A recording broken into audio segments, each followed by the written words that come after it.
بسم اللہ الرحمن الرحیم۔ سامعین کرام السلام علیکم ورحمۃ اللہ وبرکاتہ۔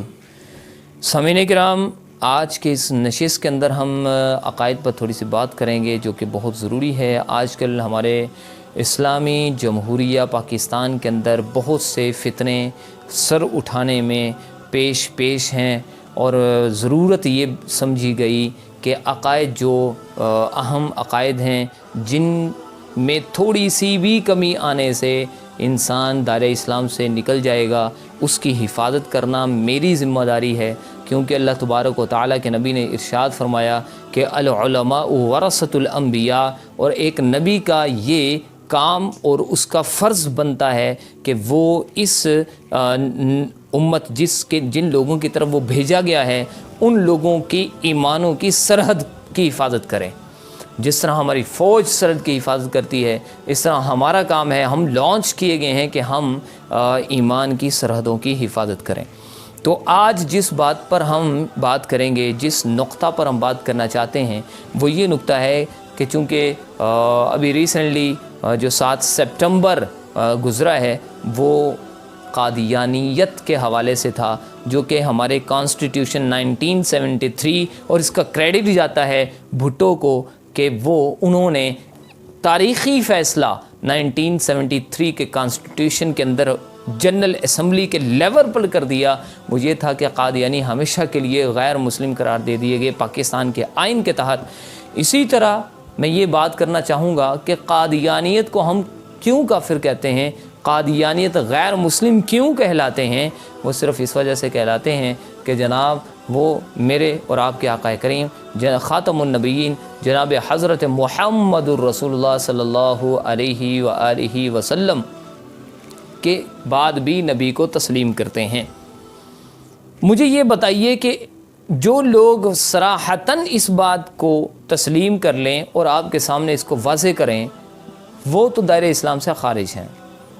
میں آپ کے اوپر چھوڑتا ہوں کہ جو لوگ اس کو واضح الفاظ میں نہیں کہتے لیکن کچھ ایسی صفات اپنے بعض بندوں کے اندر وہ ثابت کرتے ہیں اور اس پر ایمان اور یقین رکھتے ہیں، کیا ان کا عقیدہ کیا ہوگا؟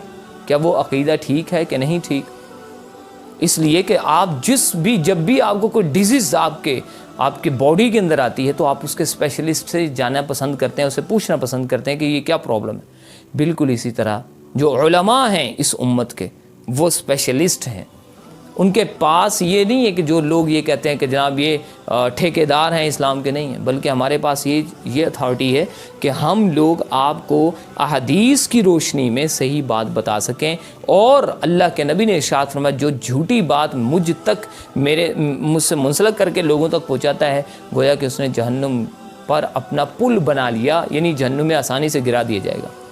ٹھیک ہے، کوئی بندہ یہ گوارا نہیں کرے گا کہ جناب وہ جہنمی ہو، لہٰذا ہمیں بہت احتیاط سے قدم اٹھانا پڑتا ہے۔ تو چونکہ یہ بہت سے فتنے سر اٹھا رہے تھے تو میرا یہ فرض بنتا تھا کہ میں آپ تک یہ بات پہنچاؤں۔ وہ یہ کہ یاد رکھیے گا ہمیشہ، ایک انبیاء کا لیول ہے، ایک صحابہ کا لیول ہے رضوان اللہ تعالی علیہم اجمعین۔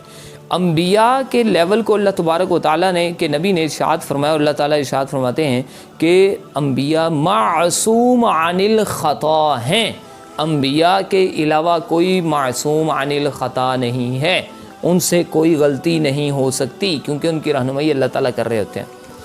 صحابہ کرام رضوان اللہ تعالیٰ علیہم اجمعین کا جو لیول ہے، جو ان کا رینک ہے، وہ یہ ہے کہ صحابہ کرام محفوظ عن الخطا ہیں۔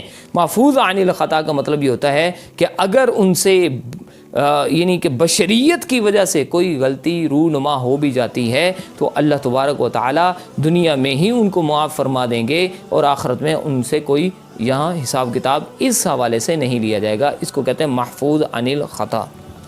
اگر کوئی بندہ اب ان رینکس کو ختم کرے گا تو گویا کہ اس نے اللہ تعالیٰ کی اس بات کا ببانگ دہل کیا کیا ہے، انکار کر دیا ہے۔ اور جو اللہ کی کسی بات کا بھی انکار کرے، ایمان کے لیے ساری باتوں پر ایمان لانا ضروری ہے، لیکن کفر کے لیے اور دائرہ اسلام سے خارج ہونے کے لیے کہ ساری باتوں کا انکار کرنا ضروری نہیں، بلکہ ایک کسی بات کا بھی انکار کر دیا اور اس کو ایمان کا حصہ بنا لیا اپنے کا کہ میں بالکل اس کو ہوش و حواس سے نہیں مانتا، تو یہ دائرہ اسلام سے خارج ہو جاتا ہے۔ تو نبی کا عہدہ اللہ نے اس کو یہ دیا کہ وہ معصوم عن الخطا ہے۔ اگر کوئی بندہ اپنے الفاظ میں ظاہری طور پر یہ نہیں کہتا کہ جناب ہم جس کو اپنا امام سمجھتے ہیں اور یا جس کو ہم جو بھی سمجھتے ہیں وہ نبی تو نہیں لیکن نبوت کی تمام خصوصیات اس کے اندر پائی جاتی ہیں، کیا آپ اس کو مان سکتے ہیں کہ نبی کے لفظ ہم بیان نہیں کریں گے لیکن اس کو درجہ وہی دیں گے، لیول وہی دیں گے جو انبیاء والا ہے؟